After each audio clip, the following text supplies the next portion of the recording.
Hi, my name is Daisy Lyons. I am Cole Blumenau. My name is Jonah Staples. My name is Colin Strack.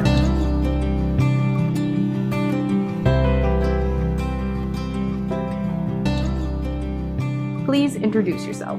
I am omnisexual and a trans demigirl. My pronouns are he, him, and I'm bisexual. My pronouns are he, him, and I'm a bisexual guy. I go by he, him, or really whatever you shout loud enough to get my attention. And I identify as bisexual, pansexual. I don't really distinguish between the two. Tell me a little bit about yourself. I really love capybaras and raccoons. They're my favorite things ever. And I'm big into video games and reading, as well as activism. I'm part of the Massachusetts State GSA Leadership Council with a bunch of my friends, including my girlfriend too, which is exciting. I've lived in Millis for 3 years since the start of sophomore year. My hobbies and interests include music and a decent amount of filmmaking and graphic design. I like fashion. I just kind of like anything creative, really. I'm in the school band. I'm in the school musical. I do track and field, cross country. A lot of stuff like that. Mostly band. Like to do education and learning. Specifically, my primary academic passions are math and computer science. And hobbies-wise, I really like painting miniatures and board games. When did you start to question your sexuality and or gender identity? So throughout my entire life, I've kind of always felt wronged by God. Because I always wished to be born a girl, and I always thought like, maybe I'm just a girl, but it didn't really click with me that was a thing that people were. Like the second I learned what the word trans meant, I was like, oh my God, that's me. But that was like a couple years ago, which was like shocking because it took me so long to find out that word. During quarantine, I had a lot of time on my hands, and I sort of came to realize that dudes can be attractive just as much as girls can. It was 8th grade, most disastrous of years, I think, for a lot of people. And it actually wasn't me. I had other people question my sexuality for me, both in ways positive and negative.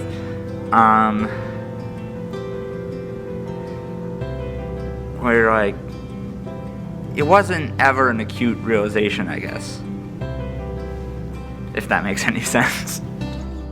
I don't feel like I ever really questioned my sexuality specifically. Like, I kind of learned that it was just kind of a thing that was always there for me. There have been like times later after I'd kind of accepted my baseline identity where I've kind of wondered, is this actual attraction, or is this just results of societal socialization? But there was never really like a definitive time period where I was wondering. I just kind of came to terms with it. Is there a specific teacher or space at school that you feel safe and supported in?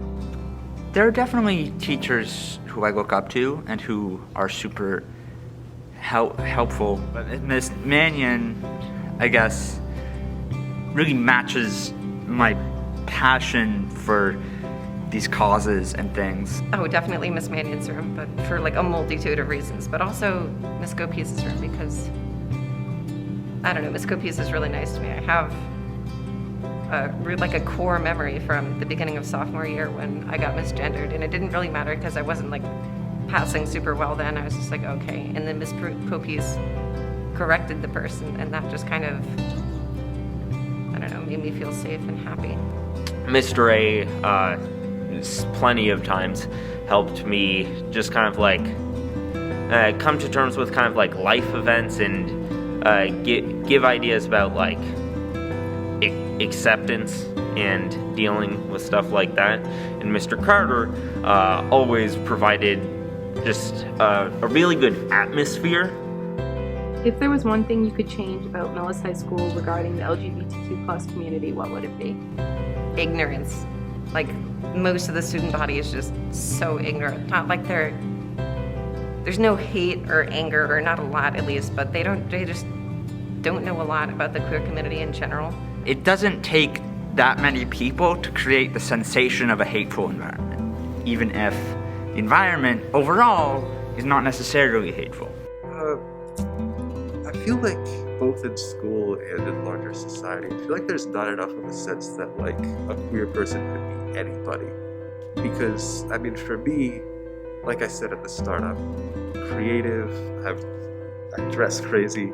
It's not weird people are not surprised if I tell them that I'm bi, because I fit the stereotype of a queer person a little bit. But if you're like a basketball player, people wouldn't expect that from you, and so if you came out, they might be surprised and a little shocked. And I don't think people should feel like they have to like fit a certain look or fit a certain group. Anything you want to say to community members in the school who are struggling or haven't come out yet? I would say don't get hung up on labels. LGBT people don't owe anyone a performance. So yeah. If you're struggling, come out, go to Common Ground, get the support you deserve. It gets better. It definitely does get better, especially after you come out. But, I mean, that's a change you have to make, and that's a change you have to be willing to make. Like, change doesn't just come with time, it comes with action.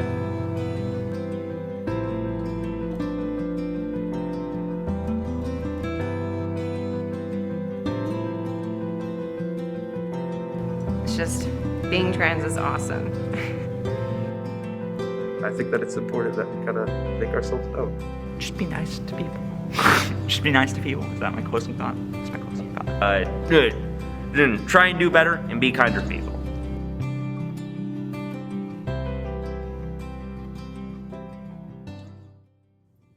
My name is Jaden Adams. I'm a senior at Millis High School. I'm bisexual, and my pronouns are she, her. I guess I wanted to get behind the camera because I wanted to talk a little bit about why I did this documentary and why I think it's important for teachers, students, whoever, who may not be in the community or are struggling to come out to see something like this. A lot of my high school career was spent worrying about stuff like this. When I was a freshman, I was really afraid and shy and timid, and I didn't really like the person I was. And a lot of that was because I spent a lot of time hiding the type of person I could have been. I didn't want to speak too loud. I didn't want to make people upset. And I did not want to tell people, personal things about me, something like my sexuality, which is very much something I own and is personal to me. But as I got older and made more friends and met teachers like Miss Mannion, who made me feel really comfortable with being myself, I realized how important it was to use your voice to make other people feel comfortable to use theirs. High school's weird, and it's okay to not feel comfortable and to question your sexuality or your gender identity, and no one should be telling you different, whether that's, kids at school, people at home, God forbid a teacher.